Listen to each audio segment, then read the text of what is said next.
Kita beralih ke berita lainnya, Tribuners. Tak kunjung ditemukan, Basarnas Ambon terpaksa hentikan pencarian korban hilang La Arman Rumbia. Tim rescue Basarnas Ambon akhirnya menghentikan pencarian korban hilang La Arman Rumbia, warga desa Persiapan Tiang Bendera, Kabupaten Seram bagian Barat atau SBB Maluku. Hal itu lantaran pemuda berusia 28 tahun itu tak kunjung ditemukan hingga 7 hari pencarian.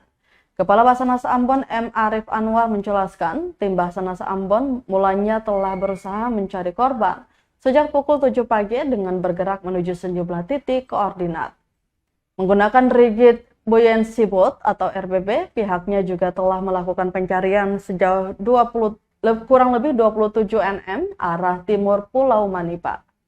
Hingga sore hari, upaya pencarian korban di hari ke-7 belum juga ditemukan tanda-tanda keberadaan korban. Hasil evaluasi bersama keluarga korban, mereka sudah mengikhlaskan kepergian korban.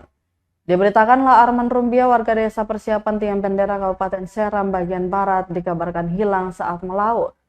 Kepala Basarnas Ambon M. Arif Anwar dalam keterangannya mengatakan, korban La Arman Rumbia berusia 28 tahun hilang saat melaut dari desa Persiapan Tiang Bendera menuju ke Pulau Buru.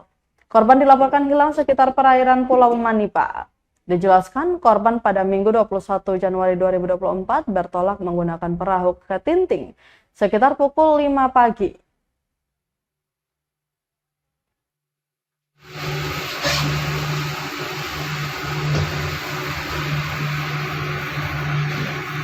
Download Tribun X sekarang, menghadirkan lokal menjadi Indonesia.